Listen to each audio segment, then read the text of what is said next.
You're looking at a high school LeBron James, probably around age 16 or 17, and a 40-year-old Michael Jordan. This picture has been blowing up Twitter and has generated many interesting responses, and while all the sources aren't verified, I've done extensive research to confidently present you with the story. There's no video footage of this scrimmage online yet, and the question I want to investigate is, what really happened here? This is Topic Tackle, let's go.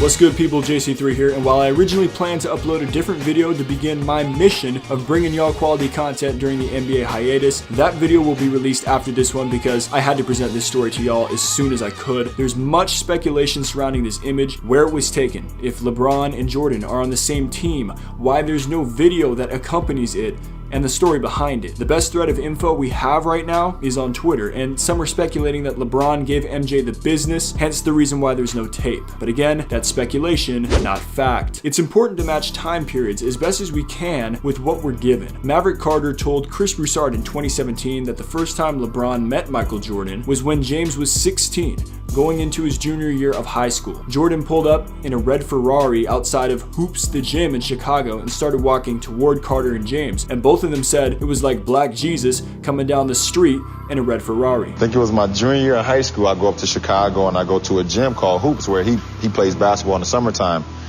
And I didn't know he was going to be there. But I seen him walking towards me, and it was kind of like he was walking on air.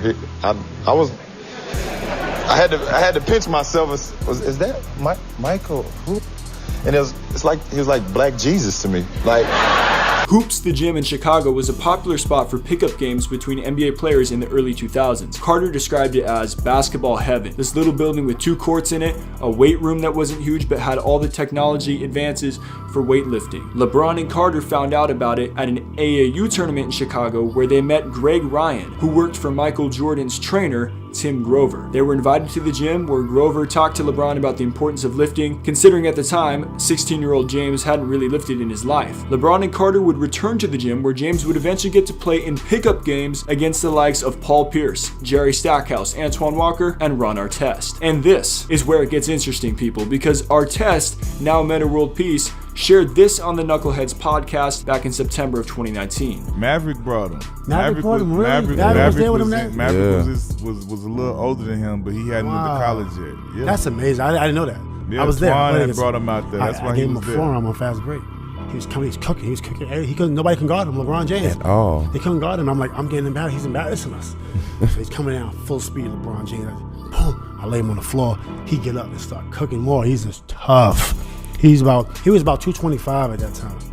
But I remember him just being tough. This story seems to line up with the timeline provided by Maverick Carter, but makes it seem like LeBron dominated all the pros on the court. According to Carter, this was not the case. He got a couple buckets, went up and down. He wasn't at all ready to defend. If Stackhouse caught it, he'd take him to the hole. He wasn't at all ready to defend. But on offense, if you can pass, you can play. And he could pass and had the size and ability to get into the paint, and he got a couple buckets. Still, the one player missing from these pickup games was, Michael Jordan. There's no account of a 16-year-old LeBron playing against Jordan at Hoops the Gym, just the account of LeBron meeting MJ for the first time there. So where does this leave us with this photo? It obviously occurred after LeBron met MJ for the first time, placing James around 16 to 17 years old, and was most likely shot at MJ's camp. I believe the best source we currently have on this comes from a few Twitter users. First is the thread of 2 eyewitness accounts to the LeBron Jordan scrimmage at MJ's camp. Sequel Smith said the scrimmage wasn't too eventful, to be honest. They weren't really guarding each other. Bron did his thing against other NBA and top college players though. I remember him hitting a deep corner fadeaway 3-pointer